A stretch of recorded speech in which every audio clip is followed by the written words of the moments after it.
The world of fantasy is a multi-million-dollar empire, an escape that sells games like Warcraft, Second Life, and Dungeons and Dragons. For most, playing a game is entertainment enough, but others, like the people you're about to meet, want to live it. And so on weekends, teachers, lawyers, maybe your neighbors, become warriors, orcs, and dragons. And recently, they extended an invitation to our Mike Drolet to experience firsthand their world of live-action role-play.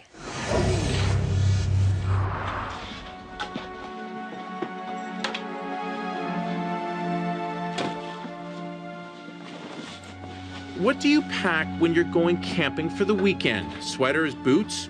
The usual, of course. After all, you may need to deal with the possibility of wild animals. So you pack your axe and possibly a sword. Yeah, the essentials. Because you never know when a barbarian horde is going to attack your campground.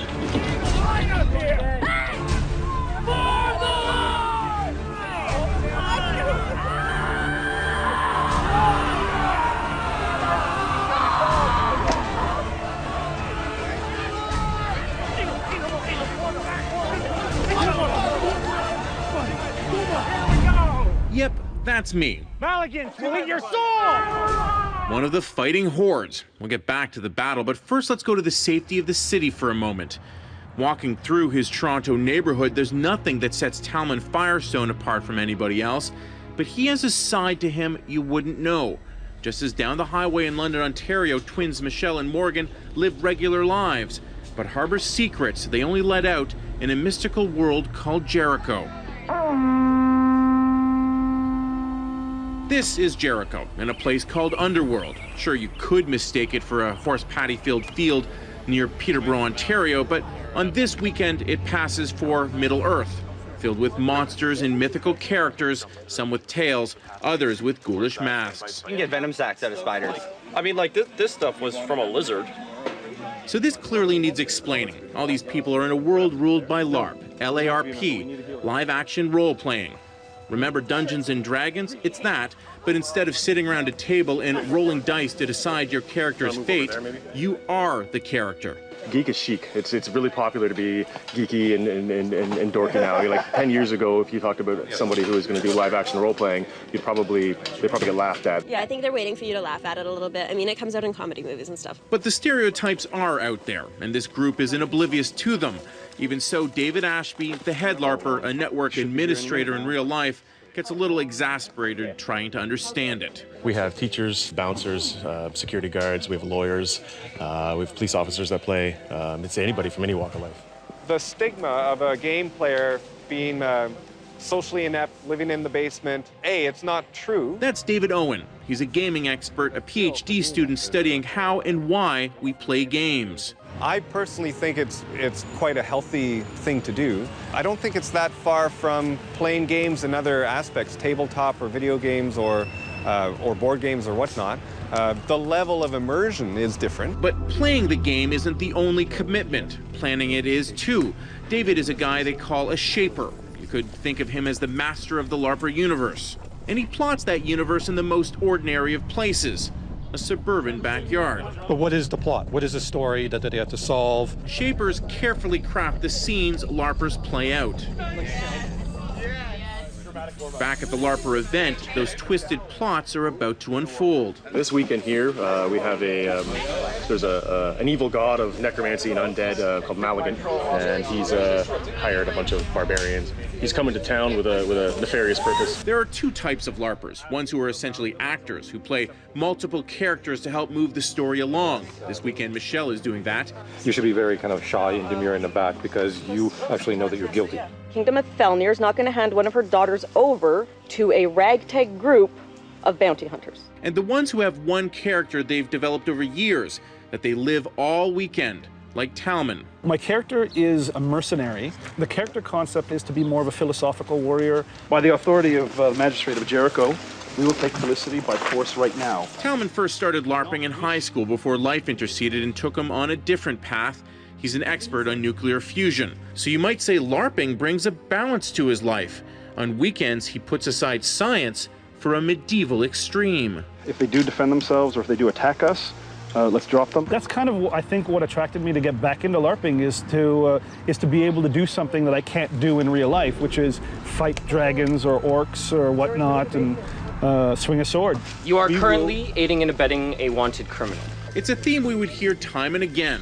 What they wouldn't do in regular society, they do here. Will you let them search you just so they know you don't have anything? Remember the twins, Michelle and Morgan? Is it a rush that you don't get in real life? Definitely. There's the chance to try other characters too. Like, you can come in as a character that you wouldn't be in the real world. Or, depending on your LARPer fate, you can end up with a bounty on your head, locked away in a cage, awaiting trial. You need to listen for your orders. Pay more attention.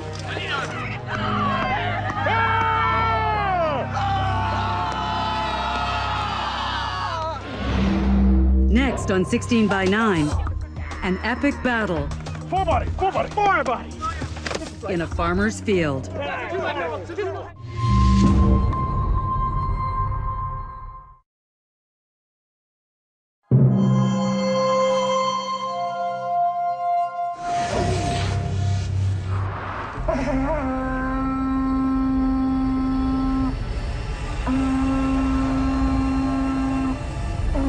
We've entered a mystical realm full of warriors, sea monsters, and cat-like people.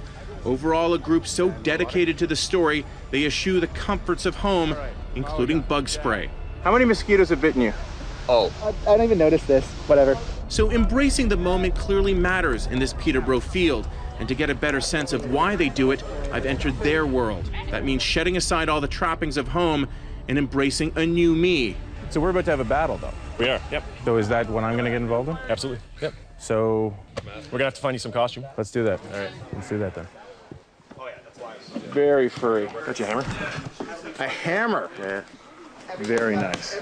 No swinging back like that. If I'm running up, I can just swing it up there, but then if I want to swing Absolutely. at somebody, You're going to hit somebody. Yeah, 90-degree swing, so like this. Because really, I want to scare the crap out of them when I'm running like this. Sure, yeah, and you scream and yell. That's it. And I'm going to scream and yell.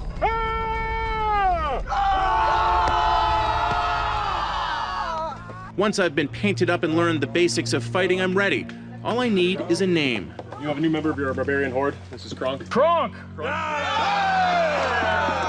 So, first name Kronk, nickname The Adequate. Not exactly a fearsome handle in this gaggle of barbarians, but you have to start somewhere. Most LARPers started in high school, Robert Fisher included. Oh, congratulations, Dennis! I've been doing it since I was 16. It's an absolute great escape, you know. You got to be serious at your job. You got to take things seriously in life. But then you come out here one weekend in a month, and it just doesn't matter what you want to do. You know, you can be as silly as you want. If I want to talk in a high-pitched, squeaky voice and run around the woods with weapons, and it's hilariously fun. And he sounds like that all weekend long, because LARPers stay in character 24/7. That means if you're a cat person, you're living the feline life for 48 hours. And if you decide to go to the swimming hole to cool off during the day, you better bring your weapon, because you never know when a terrifying fish will rear its foam head. LARP rules are simple. You can be killed anytime, anywhere. One guy who got attacked in the middle of the night when he was sleeping in the nude, and he decided to pick up his sword and fight off his attackers in the nude. Who was more surprised that night? I think the attackers were. Who won that fight? The nude guy. In fact, my job, as it's been described to me, is to die, so the full-time players have a good time. But dying in LARPing isn't easy. In fact, it involves math. You have 40 body swinging for fours, you can take about 10 hits. But you subtract that to from your total body points, and once you hit 0, you fall down. You're dead. Dead as in game over. Sort of. You're allowed to die 2 times in-game, and you resurrect freely. After that, there's a 50-50 chance that you'll either die permanently or come back. And dying is hard to take when you've been working on your character and costume for years. If your character dies, all of this effort gone out the window, right? Done. Have you died? How long have you been this character? I've been this character for 3 years. This is my second character playing in Underworld. Did you die before? Yeah, I died. I was a Gargolin before this. One of the things about Underworld is that Sometimes your deaths aren't big and epic. Sometimes they're just ignoble. It's sort of like that in life, you know, when you get taken out, it's not when you're ready and prepared for some epic battle. It's when you're tired and just trying to make it back to your tent. Fortunately, I am prepared for an epic battle to the death. I gather with the rest of the barbarian horde as we head out for our next move, which is basically run at the other players and die. Pelicans will eat your soul! Four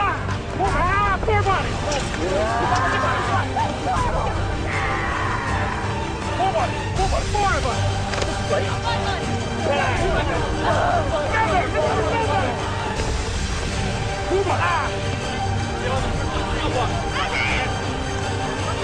Means you can only take one step every 3 seconds. Okay, hold on, this needs explaining. I've just been hit by a slow-mo spell.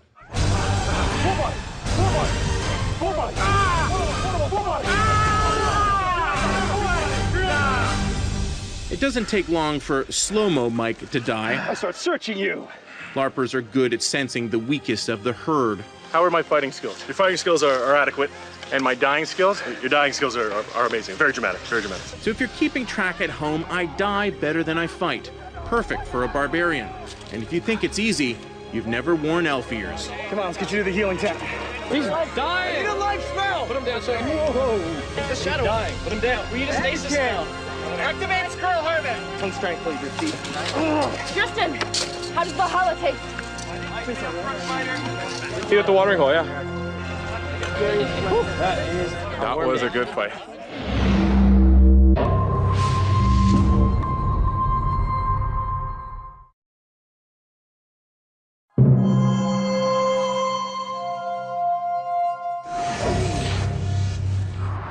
And that is our broadcast for this evening. For more on tonight's stories, head to our website at global16by9.com. I'm Carolyn Jarvis. From all of us here, thanks for watching and have a great weekend.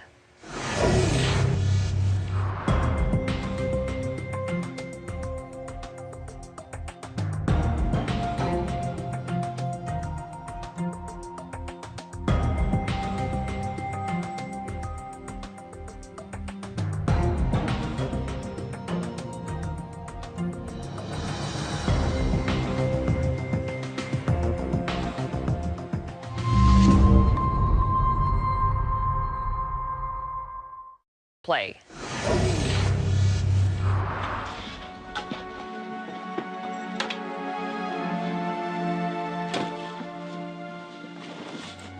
What do you pack when you're going camping for the weekend? Sweaters, boots? The usual, of course. After all, you may need to deal with the possibility of wild animals. So you pack your axe and possibly a sword. Yeah, the essentials. Because you never know when a barbarian horde is going to attack your campground.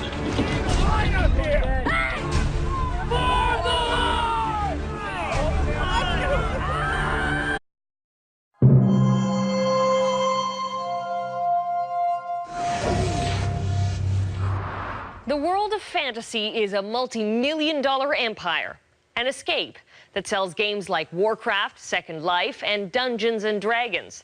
For most, playing a game is entertainment enough.